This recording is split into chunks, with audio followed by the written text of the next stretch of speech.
Good afternoon. Thank you for joining us for the third and final program in the series Jew Hatred Exposed, Voices Beyond the Conventional, presented in collaboration with the Simon Wiesenthal Center, Museum of Tolerance, and Club Z. I'm Liebe Geft, Director of the Museum of Tolerance, and it is my great pleasure to host today's program. We began the series with leading experts in the field taking a critical look at today's most potent and misdiagnosed variant of anti-Semitism, anti-Zionism. The second session addressed the question, how did Jewish students become targets of persecution, and featured high school students and recent college alumni who shared their experiences confronting both classical anti-Semitism and anti-Zionism. Today, we solicit the perspectives of our non-Jewish neighbors, amplifying the voices of 4 non-Jews doing exceptional work to combat hatred and enlist allies in the fight against anti-Semitism and anti-Zionism. Holocaust survivor and great humanitarian Simon Wiesenthal, the namesake of our organization, said, "We should have learned from the Holocaust that we cannot defeat Jew hatred alone." As the late Rabbi Lord Jonathan Sacks eloquently wrote, "The victim cannot cure the crime, the hatred cannot cure the hate, Jews cannot defeat anti-Semitism, only the cultures that give rise to it can do so. We need allies. Jews have enemies, but we also have friends, and we must cultivate more.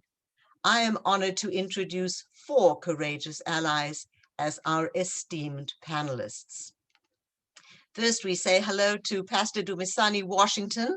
He's the field coordinator and national diversity outreach coordinator for Christians United for Israel, the largest pro-Israel organization in the United States with over 3.5 million members.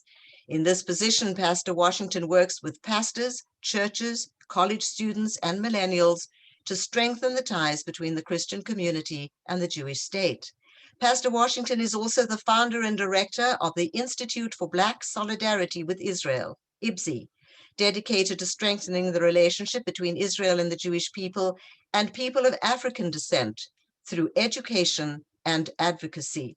His latest book is titled Zionism and the Black Church: Why Standing with Israel Will Be a Defining Issue for Christians of Color in the 21st Century. Thank you very much, Pastor Dumisani, Washington, for being with us this afternoon. I'm also thrilled to introduce Reverend Johnnie Moore.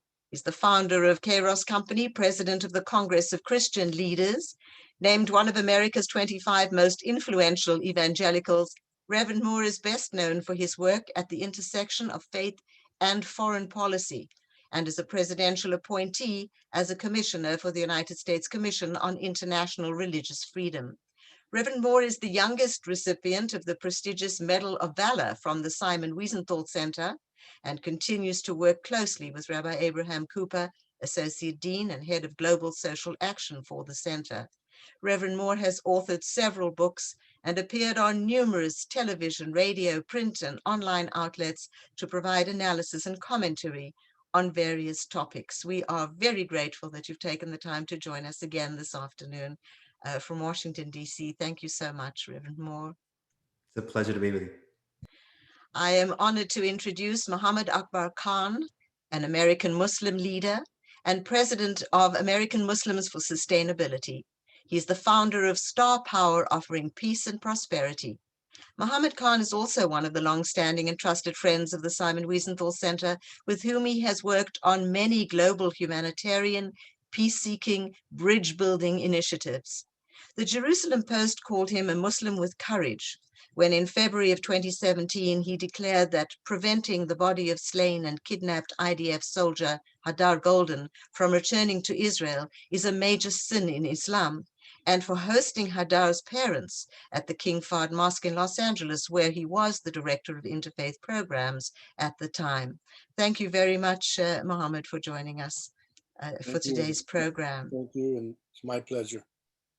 And I'm thrilled to introduce Olga Meshoe, Washington. Olga is an attorney, corporate consultant, and the chief executive officer of DEISI, which stands for Defend, Embrace, Invest, Support Israel. A native South African, Olga's travel and work across different continents has enabled her to become a multilingual and dynamic communicator. She was named one of South Africa's influential young Christian leaders by Parable magazine in 2011, received the Jerusalem Award in recognition of advocacy for the State of Israel and the South African Jewish community by the World Zionist Organization in 2016. Importantly, she's also the regional director and educator for Club Z in Charlotte, North Carolina, cultivating the next generation of proud and proactive Jewish Zionist leaders in the United States. Thank you all very, very much again for being with us for today's program. I'd like to begin by asking each of you to please describe briefly how you came to do this work and what compels you to stand up and to speak up for the Jewish people. Perhaps, Pastor Washington, I can come to you first. Sure, Liebe, again, it's good to be with you all. Succinctly, as I succinctly can state it, for me, this has been a journey that would have probably begun with my roots as a Christian in what I often call the historic Black Christian tradition. I mean, we came up with a lot of what I call spiritual Zionism, right? There's a great deal of identification with the Jewish people within the Black ethos in terms of church. And that was always something that it's a mainstay to this day. Again, I emphasize the spiritual Zionism. As I got older, probably after my college age, right, in my early 20s, after having learned so much about Black history from my family and understanding my family, born and raised in the segregated South in Little Rock, Arkansas. And when I began to hear and see how Israel was often demonized through the lens of race, right? Apartheid state, Jim Crow state, those types of things. They were very passionate for me because they meant something to me. And when I recognized how those terms were being used fraudulently against Israel, that was something that for me became a great impetus to begin to speak out. I have a big mouth like my mom, God rest her soul. And as I began to do that, people began to ask me to come and share. And so that's kind of how advocacy began with me in a nutshell. Thank you so much. Reverend Moore, what has your journey been like? Well, first, I'd like to say the privilege it is to be with this distinguished group, and very, very honored to have you leading our discussion and to see the Museum of Tolerance as behind you, as I was saying before we started here, always causes my heart to jump. And I can say, honestly, I don't remember a time in my life where I wasn't somehow thinking about Israel, or Israel was somehow a part of my life. And I think that that's the experience of a lot of evangelicals in the United States of America. I mean, it begins with our own children, including my own children, as they read the Bible. And in the modern world that we're living in, I mean, these are places you can go to. These are stories that not only are stories from history, but stories that you can walk through them in our time. And one of the reasons why you can do it is because of what the state of Israel has done to preserve this part of our shared history. And yet, my understanding of the Jewish people, as opposed to just the state of Israel, has been an evolution. I've always felt wonderful about the Jewish people. I've always been willing to stand up for the Jewish community. But I have over my adult life, beginning with taking groups of young people, to Israel, and then a few catalytic moments. Like I remember going to Israel in 2014 for the Yom HaShoah commemoration at Yad Vashem, and listening to survivor after survivor tell their story. And it deepened and deepened and deepened my affinity. And then I started looking around me, and I started seeing that the same hatred that was exhibited in that awful time of history was still present with us in the world that we're living in today. And then to my horror, I began, to learn more about Christianity's role itself in some of this. And so it's interesting. I can never remember a time in my life where I didn't have an infatuation with Israel. I think a similar experience of all evangelicals. And yet that relationship has deepened in its complexity and its width, and it's still deepening, even as I think all of us are sort of standing together, fighting what I've come to believe is history's oldest hate, which is the hate of anti-Semitism, which is also anti-Zionism. Thank you very much for sharing that. Mahomed, yours has been an interesting journey as well. How did that begin? Well, when I was a student, or when I was younger, I organized most youth groups at the different mosques in Southern California. And that evolved into me setting up over 20 plus Muslim student organizations. But also at the time, I was giving sermons in the penitentiary here in Long Beach. And what was, to me, God's divine power was when you see a former blood and a former Crip listening to a Muslim chaplain speak about God, and they've put down the guns and there's blood across both neighborhoods. I thought that was the power of the Creator, right? And when it comes to Judaism and Jewish community and Islam, Prophet Moses, peace be upon him, is mentioned in the Quran more than Prophet Muhammad. And the whole atrocity towards the slaves and the whole journey, as the Quran says, Bani Israel. So to me, it was just natural to bridge gaps. And when you're in the world of conflict resolution, you got to defuse, not infuse. So in terms of Bloods and Crips, because, obviously in the neighborhood, I was meeting with Blood and Crips and trying to help them sort out their issues. And so it's quite natural for me then, to say, well, if Bloods and Crips can stop banging, gang banging, then leaders should stop religious banging. And in terms of Judaism, I remember when I did the first Ramadan awareness at USC at multiple campuses, but remember when we invited the rabbi at the time, who was at the Hillel Center, she was shocked because she was trying to reach out to the Muslim students for 3 years and there was no response. And that really kind of saddened me because faith, there shouldn't be politics between faith. Judaism is timeless. Islam is timeless. Christianity is timeless. And the political moments of the day shouldn't define the relationships between people who love their faith. And when I first met Rabbi Cooper, Rabbi Heyer, it was really under the context of the then Speaker of Assembly. His name is I'll get his name in a second, but the Speaker Assembly, about 20 years ago, became Speaker. So he invited faith leaders. I happened to be one of them. Rabbi Heyer, Rabbi Cooper were there to give an invocation. And then that's how I met the museum, folks at the museum. And the issue I had those days is, why is it that people who are very conservative talk the least, whereas God loves unity? So we should be talking the most. So we did multiple programs with the museum, and that's really how my journey started. I just think it's a no-brainer for any Muslim to bridge gaps with the Jewish community. And history shows that when righteous Muslim leaders were in power, they actually embraced the Jewish diaspora in their lands. And probably when Salahuddin entered Jerusalem, he made sure that the Jewish community had full access and privileges to their culture, religion, and lifestyle.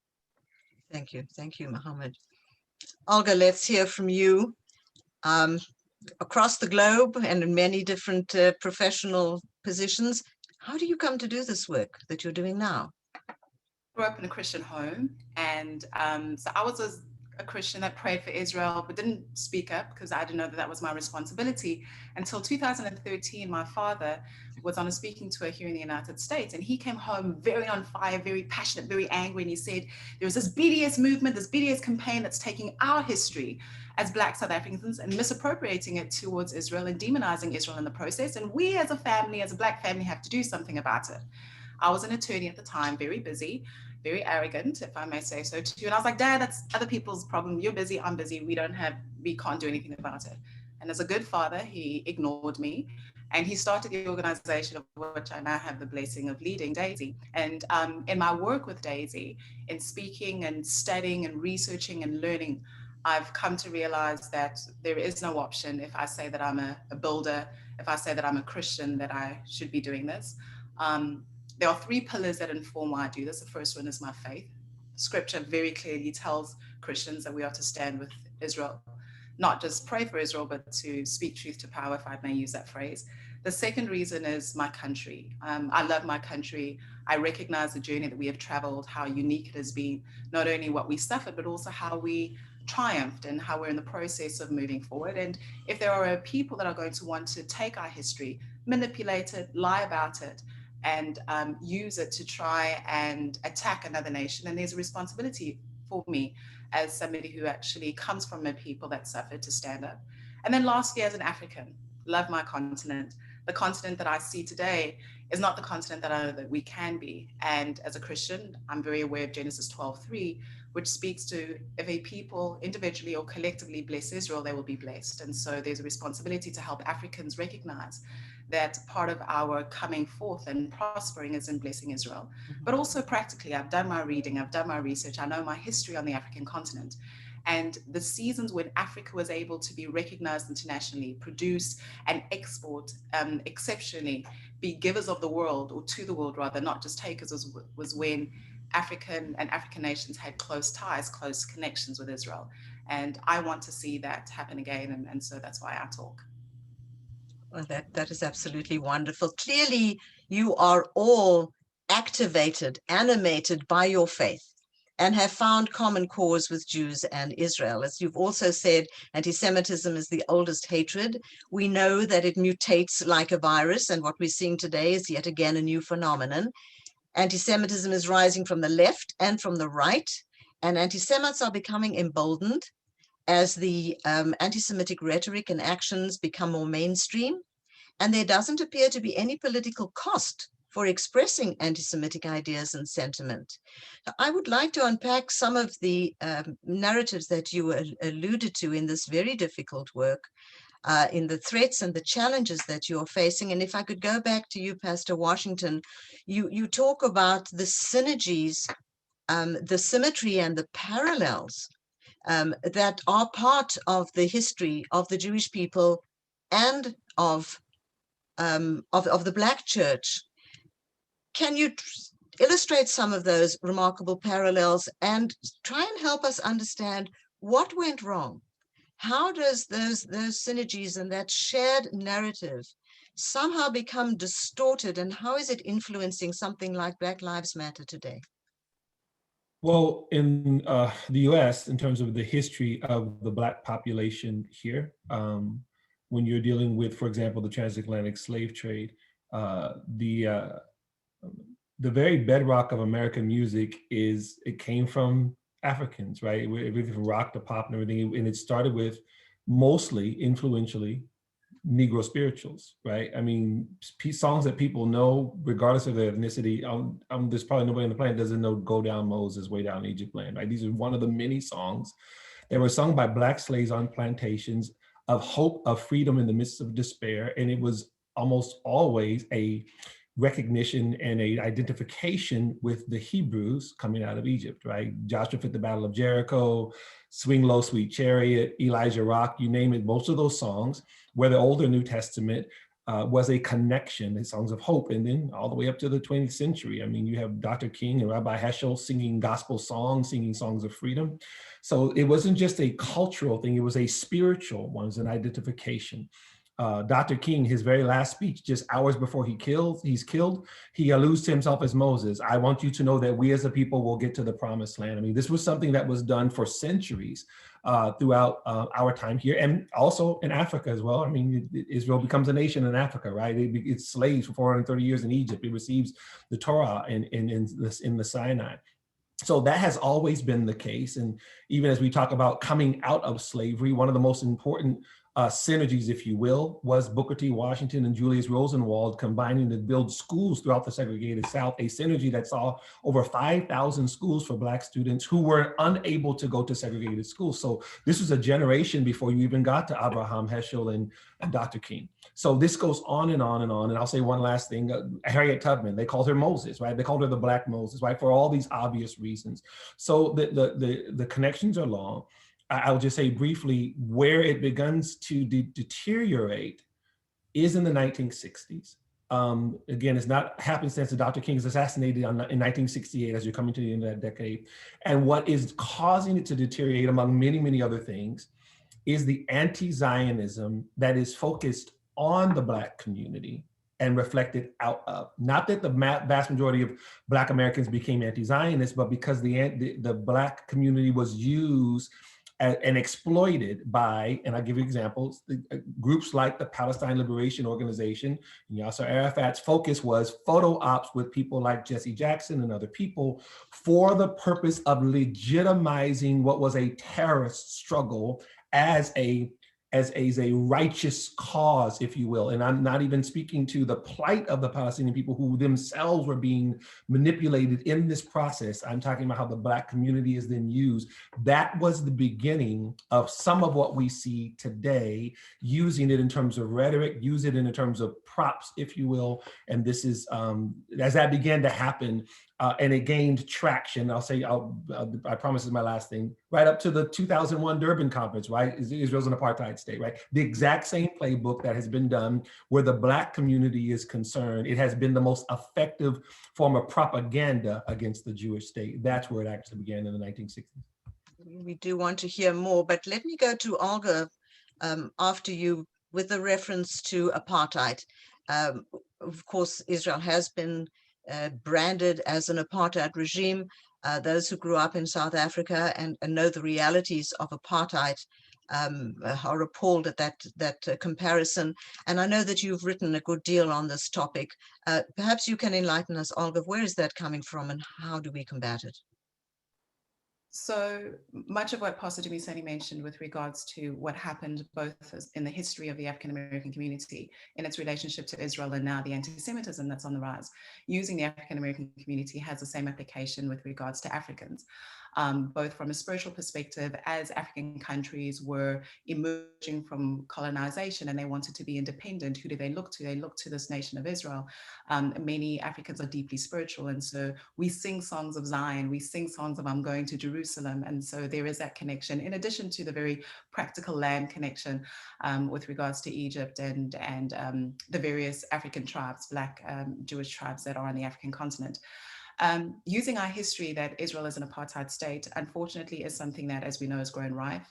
It is something that has cottoned on. People don't even have an appreciation of the fact that normal racism is not apartheid. There's racism everywhere. So yes, even if you are going to find racism in Israel, because she's not a perfect state, but show me a perfect state, that does not equate to the fact that, like in apartheid South Africa, Black people, citizens of their own country, purely because of the color of their skin, had no access to voting. We did not get the same educational system by virtue of laws. We were excluded from that. We had to live in certain areas of land. We could not receive the same medical treatment, you name it, from where we were going to live, who we could interact with, who we could marry, who we could play with. If we were going to go to the beach and use the very same God-given creation of water, there were certain areas that we could go to or not go to, again, purely because of the color of our skin. There were over 150 laws that were very cleverly integrated that regulated how Black people were to live. And so then when you turn to Israel and you see her as the most democratic state in the Middle East, and how Arab citizens are allowed to vote, and it doesn't matter what your ethnicity is, it doesn't matter what color your skin is, you get the same access to education, you get the same access to medical assistance. My father is a member of the South African Parliament. was not possible during apartheid. It's very, very possible in Israel. You have Arabs sitting in the Knesset, and so there's liable where they have taken a pain that when people hear the word, they want to get active again because they recognize the suffering, for the most part, that South Africans had. And so they don't want to see, I believe, at least if I'm to give them the benefit of the doubt, they don't want to see another people suffer like that. But they have been manipulated with regards to how apartheid has been redefined, so that it doesn't even have equal access, I mean, rather equal application. And using the images of our former President Nelson Mandela, having a conversation with Yasser Arafat, because the PLO became friends with the ANC during the struggle. They'd be like, see, if they were loyal and they were brothers, then you have the same responsibility. But again, out of ignorance and unfortunately manipulation. Talking about lies and misinformation, and manipulation, I want to turn to you, Reverend Moore. The Judeo-Christian ethic of strong concern for others in the broader world is sorely lacking in practice, and they're also hanging on to some of the lies you mentioned in your opening remarks, that you're mindful that Christianity played a role in some of the earlier forms of anti-Semitism, which still insidiously live in today's mythology. Can you address some of those challenges, please? You know, it's interesting, and on one level, we're living in sort of the golden age of Christian-Jewish friendship. It is unfathomable that the strongest allies of the state of Israel and of the Jewish people around the world would be hundreds of millions of Christians, evangelical Christians. And yet, somehow we have perhaps sometimes taken for granted in our own community that this has not always been the Christian story. In fact, it has almost never been the Christian story. On one level, you know, it's extraordinary that the average evangelical is just totally shocked, flabbergasted. They find it incomprehensible that Christians have been the purveyors of anti-Semitism, not just in words but in actions. On one level, that's a blessing. On the other level, you know, as my Jewish friends have taught me, the importance of memory. You know, unfortunately, even our evangelical leaders have often, because of their own oblivion, you know, to history, have not taught our emerging generations of that history. And when you don't know the past, very often you find yourself repeating the past, and the worst moments of history hardly ever happen immediately. It is a slow, steady, a build. And I think what we're finding is we're finding some of our own young people, you know, even my peers, you know, I happen to be a part of the millennial generation. I'm on the upper end of it. But when I look around, I see younger evangelicals that are susceptible to, you know, some of the propaganda coming from around the world, like Olga has mentioned here. You know, it's interesting that the narrative coming out of the state of Israel is principally a security narrative, and yet Israel is one of the great humanitarian nations in the world. And yet somehow, you know, the enemies of Israel have been able to couch their anti-Semitism and their anti-Zionism in a humanitarian narrative. And we have a generation of young Christians who think in humanitarian terms about their faith first. And I found the best way to remedy this is very, very simply, we have to learn our history. We have to have the practice of raising our voice every single time we see someone commit an act of anti-Semitism. But the truth is that many Christians still don't even know the term anti-Semitism. So when we see someone, you know, hate someone who's Jewish, we have to raise our voice. We can do that on social media. We can do it in every way, whether it comes from the right, comes from the left. We have to learn our history. We have to raise our voice. I think our Jewish neighbors have to understand that we can walk across a bridge that we're building. And I always say to my Jewish friends, look, you should never let your guard down, ever.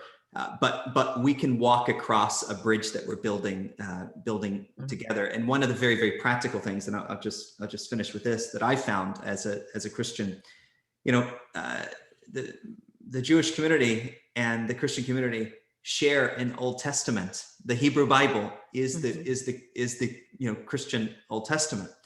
And there's so many things that Christians do not know about the Hebrew Bible because Christians have only studied it with other Christians. And one of the most amazing experiences that I've had in my own life, and I've seen in my former students when I was in higher education and in Christian pastors all across the country, is to sit down and study the Hebrew Bible with a Jewish scholar.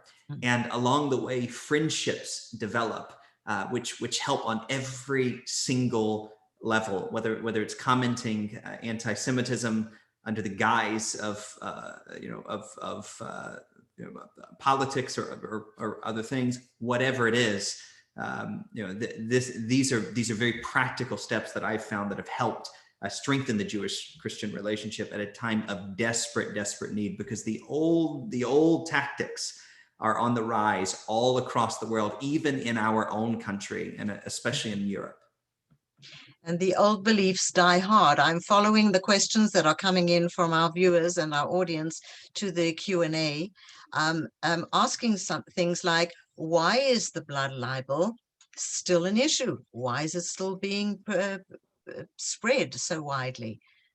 I think your answer about to educate and inform and gain some knowledge and perspective is the answer, but it is very troubling, because centuries later and generations later, these same hatreds don't die.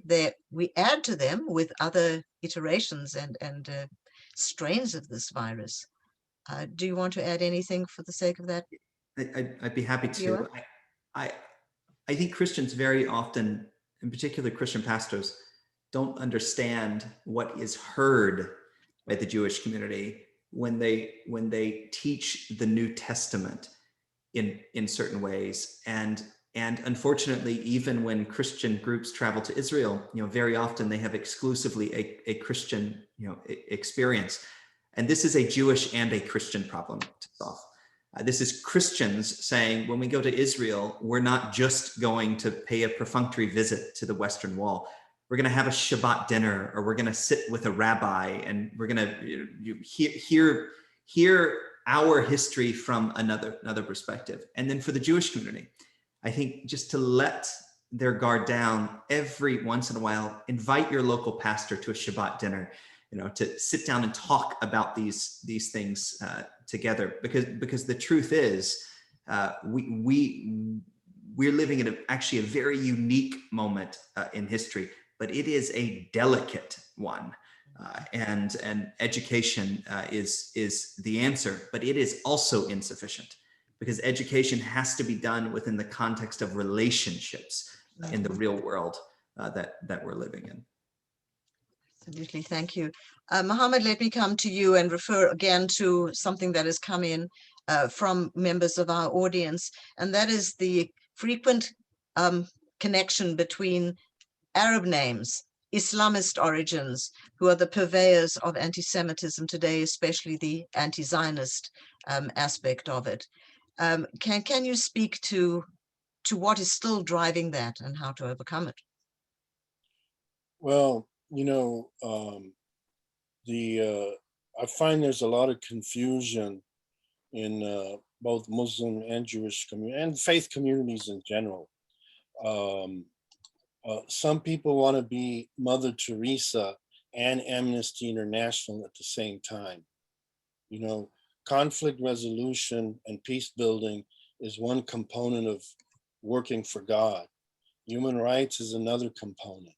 So people start mixing that.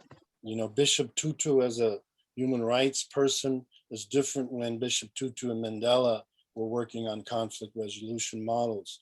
So in terms of sensationalization and heightening negativity, there are many players out there. And Prophet Muhammad, peace be upon him, said, if you seek fame in this world, God will disgrace you in the next world. So unfortunately, some people they will they will create the divide because of their own personal issues, personal gain, personal resources, power, and none of that has to do with people of God. You know, Israel is not monolithic. America is not monolithic. You know, no society is monolithic. I mean, if Palestinians have recognized Israel, Arafat recognized Israel, he did a deal with Israel. So any Muslim out there and Muslim leader out there was just throwing out broad brushes is really making a mistake, because ultimately the goal is mutual existence and peace. And every country has issues that it's got to resolve. I mean, we see it here, and it's in Israel, it's all over the world. So to let you know, the squeaky wheel be the voice, not in my name. You know, you can't use religion and for emotionalism. And one thing I've seen, and especially now with social media, if you look, for example, our population in America, 300 million. If I write a book and I want to get famous off of hate, all I need is 1 million people out of 300 million. So sometimes, unfortunately, people are playing the fame game for their own personal gain, and it's far, it has nothing to do with Israel, has nothing to do with the actual challenges that we as human beings have in society to try to bring hearts and minds together. So how do I look at that? That's how I look at it. I think, and you have players, and now in our society today, you know, I have a big concern. I used to think that as a minority, you're a new kid on the block, you get the bruises, right? Catholics, Jews, you name it, right?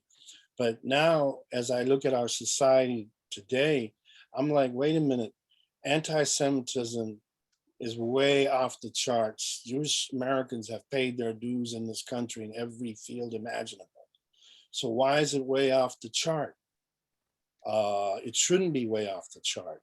So that idea that new kids on the block has to pay their dues, unfortunately, it's not a reality. The scary reality is that our society is the middle of the road is just shrinking. So you either far left on one side or far right on the other. And there are people who will exploit that and make money from it. And so I think that question's a very important question, but when you look deep in Islam and the life of Prophet Muhammad, it's far, far, far from it. Thank you, Mahomed. As we look at some of the difficulties in the work that you're doing, I'd like to ask each of you how your own communities react to you and the work that you're doing. And after that, I'd like to move on to how the Jewish community is reacting to you and the work that you are doing. But I'd like to go back to you, Pastor Washington. You do consult with many pastors and with a very broad swath of constituents. How do they see you in the work that you do? Principally in the Black community, and again, I do have the honor of working with Black pastors, but pastors of various ethnicities across the country, primarily in my role with CUFI. When I talk, though, however, with Black pastors, Black church leaders, and we talk about both history and where we are now, often one of the most recurring responses is a certain amount of surprise in that there is so much history that has been lost, right? Things that have not been remembered. Like, for example, if I mention, just as an example, Dr. King or something that he said, there'll be a remembrance of a broader part of Dr. King's civil rights career, but often an acknowledgement that there were some things that were not known about, for example, how his work completely and consistently intersected with the Jewish state of Israel, not of his own doing, right? This was not something that he sought to do, but because of the way that the Black community was being, again, exploited, he had to speak. He was asked to answer questions, which, as Olga alluded to, which is often what happened in terms of how that story would play out, right? There would be something that would happen where the Arab-Israeli conflict was concerned. There'd be a propaganda attached to that. And then that propaganda would ultimately touch someone else in a different community, and they would have to either respond or not respond. I have found that as we have that conversation, many of those pastors were either unaware or are of the broader part, or even unaware of some specifics, right? What was actually happening, how things happened, and then you go from the 60s and the 70s, that type of thing. And along with that, I get a lot of response of a great deal of thanking, right? Thank you for this information, or even pastors even asking the question. You mentioned earlier, for example, the group like a Black Lives Matter, right? That ostensibly is to be a group that fights against police brutality, for a more equitable criminal justice system, but yet has in its very mantra, Israel's an apartheid state committing genocide, right? So that even if they believed that to be true, what does that have to do with what happened to George Floyd in Minneapolis? And the answer to that question is nothing, but that is the playbook that's been happening. When the pastors see that connection and they see that level of manipulation, very often, they are grateful to have it pointed out, because sometimes it's just confusing when you're just hearing things coming at you. So that's generally what we've experienced. And it also reminds us of how much more education is actually needed in that area. Thank you. Let's stay with how you're impacting and getting reaction from your own communities, and then we'll all switch over to what that means in relation to the Jewish communities. Who else would like to go next about how your own communities are reacting to your work? What's the kind of feedback or challenge or support that you're getting from them? I'll start with the support. Mm-hmm. I find there are always people behind me. You know, it is, I think it's always the case that when you raise your voice, you're speaking for others who are just looking for the opportunity to raise their own. And peer pressure works in a positive sense and in a negative sense. We tend to be fixated on the negative sense of it, but it actually is also the positive sense. And I think people ought to raise their voice, and they ought to raise it more often. And we ought to speak up for others the way we hope someone would speak up for us. Sometimes in this world that we're living in, everyone's sort of pushing everyone to the mushy middle, right? And yet at the same time, we have a polarization that is calcifying in our country. And so I also find it, you know, for instance, I'm embarrassed that it's taken me this long in this call to wish a Ramadan Kareem to my friend Mohammed Khan. And that doesn't mean that I'm a Muslim. That means that I'm a Christian who loves my neighbor. And I tend to use phrases like multi-faith engagement as opposed to interfaith engagement, because unfortunately, a lot of the people who are frankly enemies of the state of Israel and the Jewish people do a lot of their work under the auspices of interfaith engagement, where you come to this center where you have to put down your own convictions, your own beliefs, your own ideas, your own religion. That's not what I'm calling evangelicals to do, you know, across the world. I'm calling evangelicals to multi-faith engagement. You can be who you are and have your church and read your Bible. And you can wish a happy Passover to your Jewish neighbor and a Ramadan Mubarak or Kareem, you know, to your Muslim neighbor. And unfortunately, you're speaking as a believer, and I understand there's some people who are culturally religious versus, you know, practicing in their religion. Speaking for those who practice their faith, religious Christians and others, you know, the fact of the matter is that we have more in common as believers of various types in our world than we very often do with unbelievers. And it's time for people of faith to stand together, you know, in these ways, to stand up for religious freedom and to stand with our neighbor the Bible calls us to love. So I believe the challenges that I really face or as someone who's wired to be a peacemaker, where sometimes you have to criticize people, and as Olga I think has acknowledged so articulately and brilliantly here, Christian organizations like the World Council of Churches. I have friends in the World Council of Churches, but I can tell you their anti-Israel sentiment is real. It is viral in a certain segment of the Christian community, and it draws its moral authority exclusively from a part of South African history that is being presented as we've seen here in a revisionist fashion. So sometimes the biggest challenge is raising your voice, but when you do raise your voice, I guarantee you'll find an army of people behind you. Thank you. Olga, do you want to pick up on that and how to meet that challenge or explain it even further? What are you experiencing from your own community?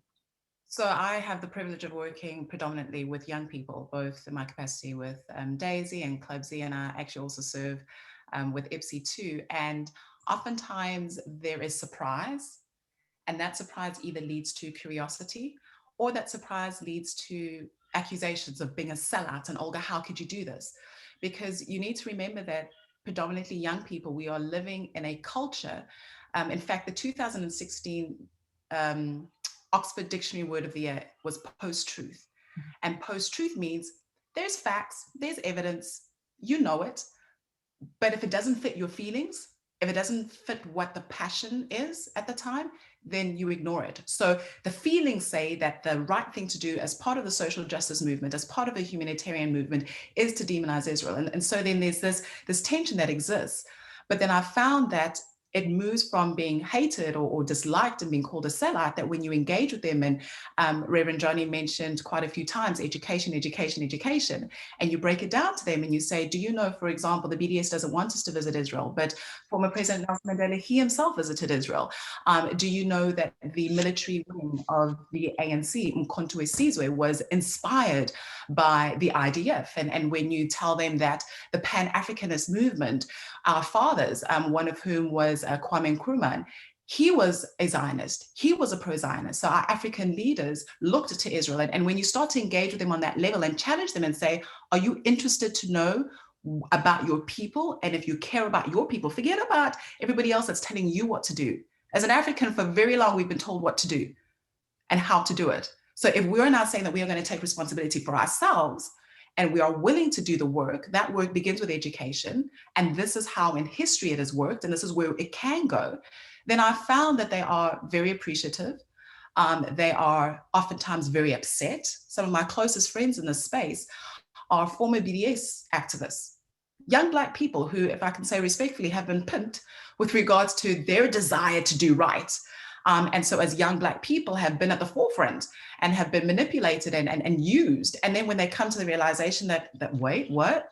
Just because of the color of my skin, I've been used, they become very, very disheartened. And thankfully, though, they decide to do better by ensuring that we continue to educate. So the last thing I'll mention is, borrowing again what Reverend Johnnie said, the willingness to speak up, courage, the practice of courage. In fact, I think that's what he said. The more that not only I speak up, but encourage other people to speak up, and we do speak up, then I found that it becomes easier to an extent. Very well said. Thank you. Mahomed, I know that you've paid very often a high price for trying to be that moderate voice of reason and perspective. What can you say about the reaction to your work from the Muslim communities, because they're not all one community around you? Yeah, I think, we put God first, and truth. Quran says stand for truth, even if you go against your own self. So, there are those who will oppose the right thing to do for the wrong reasons, and you can't change those people. They were around at the time of Jesus, right around at the time of Moses. Prophets couldn't change them, so it comes with the territory. The people, haters come with the territory. And Then you have allies. God sends angels. You got allies. And most people want to do the right thing. And most people are a result of information that's fed to them. So we just, all we have to do, all what I do my thing. Who's with me is with me. Who's against me is against me. And whatever consequences there is, that just comes with the territory. And as Reverend Moore just mentioned, you have to defend the other.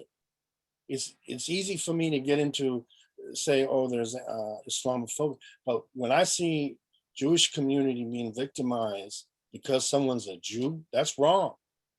And because I say, okay, everybody needs a homeland. What if tomorrow, God forbid, Jews get expelled out of America? Where do they go? Where are they going to go to? Europe? Where do they go? So Jewish community has its history as documented by the Quran and Prophet Moses. So Jerusalem is an epicenter of spirituality. And if the Jewish community and the Jewish people want a homeland and has been recognized by many Muslims, not just me, I'm not Arab, okay, it's been recognized by many Arab Muslims, then who am I to distort all of that and see the noise? But the real big issue, the real challenge is, okay, we go through, I will go through what I go through. There are a lot of Muslims who won't recognize Israel and think that any Muslim who recognizes Israel is a sellout and has sold out. And that's their opinion. And they're wrong. Because I was in Nazareth and I met the Imam of Nazareth. And the Imam in Nazareth was Palestinian, been there God knows how long, centuries, right? He was telling me that he's in Israel. Whatever happens, 1 state, 2 state, 5, whatever the solution is, he's in Israel. And he's fluent in Hebrew, and he's doing his multi-faith work, and he's just living his life. So, those are the people when I meet and they embrace me and they encourage me to be that voice of reason and voice of conscience and voice of love, because at the end of the day, we're as Muslims strong believers in the next world, right? So if there's opposition within my circle against me, God's gonna judge. And I'm only concerned about good intentions and good deeds. And I'll be the last person to want to see any harm come to anyone because they're Jewish. Thank you, Mahomed. Let's look at the Jewish community, also not of one mind or one stripe, and how they're reacting to the work that you do. And there have been questions coming in from our audience, particularly to address those in the Jewish community who are themselves outspoken against Israel for a variety of reasons, and how that impacts the work that you are doing. Let's go back to you, Pastor Washington. Well, as I've said in the past in different events and in different meetings, that for me is probably the biggest challenge when it comes to the work, or whether it's Israel advocacy, whether it's from the biblical perspective and sharing and teaching, whether it's from the political, the historical perspective, where you talk about Black synergy from a century ago to now. In this work, dealing with, or in another way, in any way, addressing our Jewish brothers and sisters, particularly in the States, obviously, who have a very different view of Israel, are very vociferous in that, whether it's the apartheid claim or those types of things. That becomes the most difficult because for those who are non-Jewish, who for this issue is new, it's immediately confusing, right? They have to remember themselves, as has already been said in this panel, that no group is a monolith, right? So that no one's going to feel the same way because of their religion or their ethnicity or any of those things. But that having been said, when you're talking about the issue of anti-Zionism, anti-Semitism, which is anti-Zionism. They're one and the same. That is the biggest challenge in my advocacy, particularly with the Institute for Black Solidarity with Israel, for which my son is executive director. I didn't say that from the beginning, not me. I started it, but he's actually the director now. That has been the biggest challenge. Other Jewish members of our community and our nation, particularly, whether by print or just vocally, with a very different and often in that vein, negative view and testimony of Israel. Because again, it's as if I often say, as if you're in a family squabble, right? And you don't want to be in that, right? So we try to avoid that at all costs, just because again, no group is a monolith. Our focus is continuing to rally the non-Jewish community. But in all honesty, it is the most difficult challenge. For those who say Dr. King was the last Zionist mensch, you've got lots of evidence against. Can you address that? Sometimes that's the feeling because of who he was, right? I mean, he was a larger than life figure, but it continued on, particularly in the Black community. Many people are unaware, for example, of an organization that was started in 1975 called BASIC, Black Americans to Support Israel Committee, by A. Philip Randolph, Bayard Rustin. The members of the organization were Martin Luther King Sr., Coretta Scott King, Count Basie, Mrs. Medgar Evers, you name it, right? You had from the entertainment industry, politics and education, the Black community standing up. And why 1975? Well, that's when the UN passed Resolution 3379, Zionism is Racism. And the Black community, particularly the Black civil rights community, stood up in the same vein that we're talking about here today, both defending Israel and the Jewish people, calling for peace, not in any way siding in the sense of denigrating the Arab population. They were very much for peace on both sides, but they were very vociferous about not allowing that propaganda to take, and they using words like racism, like Jim Crow segregation. It was very personal for them. And this was 7 years after Dr. King had been assassinated. So although he's the most noted figure, it did not stop with him. Yeah. And for the Jewish people, is there an appeal to know and learn that history and identify it going forward? That's a perfect plug for my book, Zionism in the Black Church. But yes, I often say this to the people, our focus is the Black community, right? But obviously we work throughout, right, with multi-ethnic, multi-faith. And so when I share that with our Jewish brothers and sisters and I give them the history, it's because, as has already been said on this panel as well, if you don't know where you've been, you have no idea where you're going, you have no direction, right? So I share those things because I believe that they're important, but not just for the Black community. If there has been success in forging ahead, whether Booker T. Washington and Julius Rosenwald or Dr. King and Rabbi Abraham Joshua Heschel, when you're seeing that level of success in those areas, whether it's education, whether it's civil rights, clearly those models should be reproduced. Those are principles that are there that need to be gleaned. Otherwise, we do try to reinvent the wheel. And we're here today, right? Because anti-Semitism is growing, unfortunately, and we have to combat it. So clearly there are things that need to be done more effectively. And I believe that history teaches us a great deal of how that happens. Great. And we've put a link to your book in the chat, but I'm just mindful now how time is escaping us. So I do want to ask each of the other panelists in turn, and Olga, I'll go to you first. The challenges that may be coming to you from the Jewish community itself. So the one Pastor Washington has already alluded to, and that is when voices contrary to what we were saying are speaking up. But more specifically to young people, it's when the Jewish young people don't show up.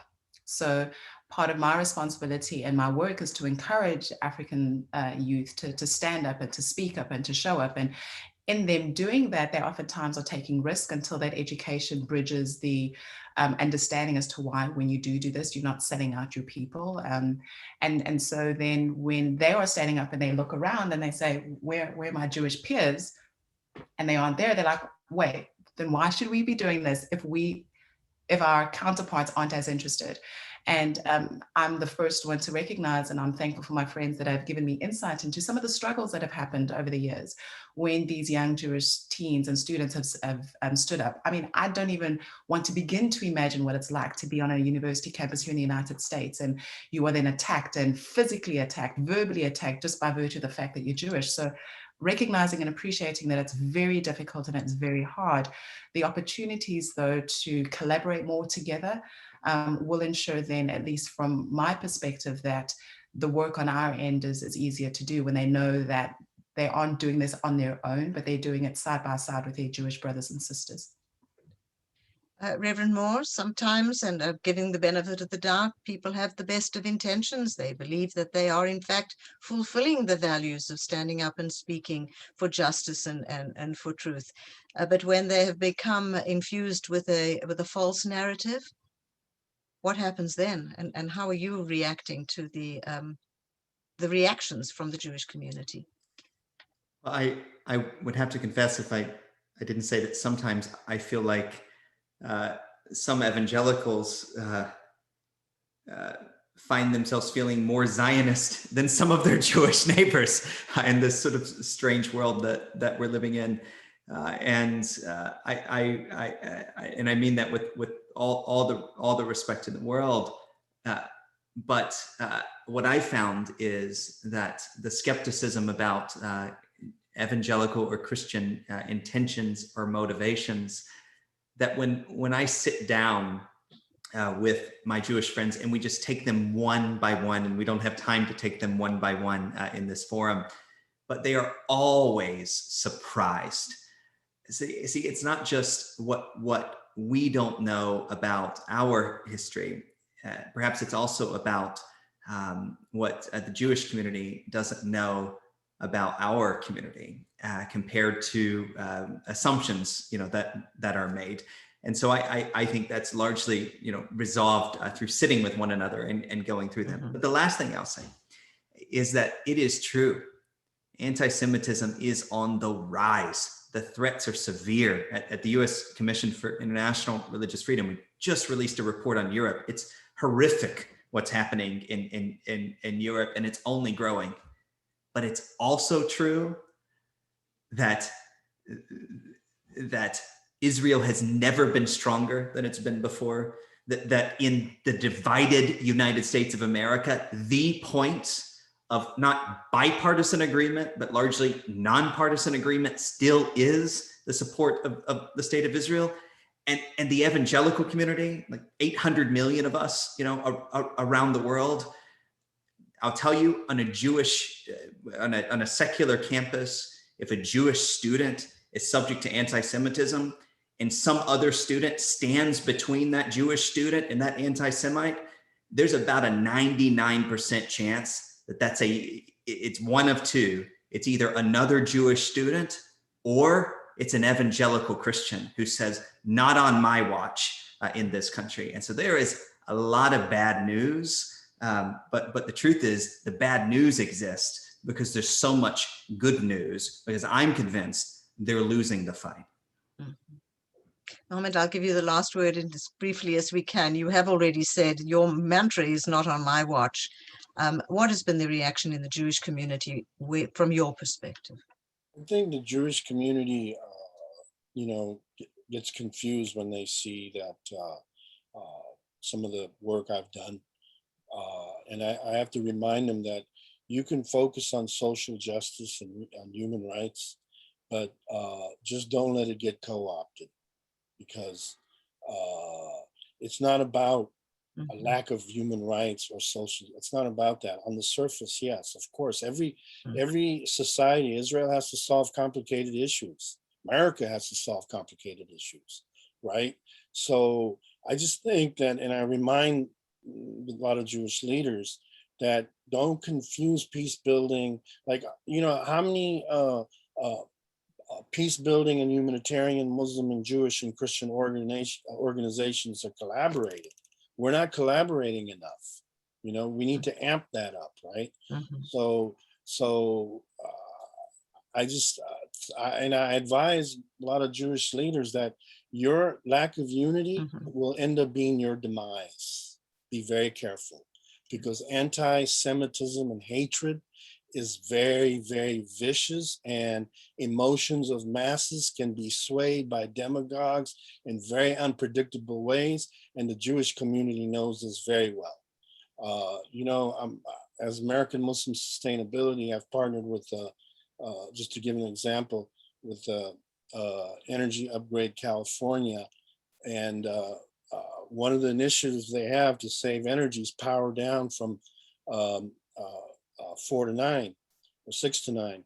And, you know, my message to all of us, we have to find a way to power down our emotions and turn it down, because we advocate for the environment. God loves the environment.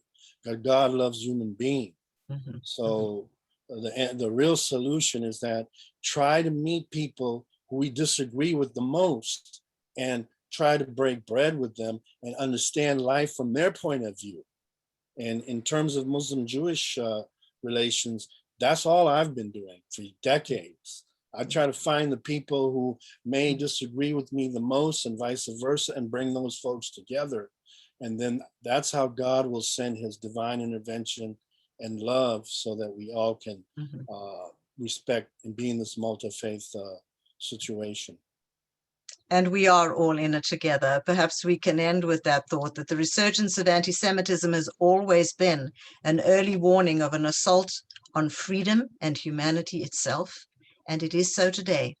We need allies, for though it begins with Jews, ultimately it threatens us all. I want to thank each and every one of you for being the allies together in the fight against hate.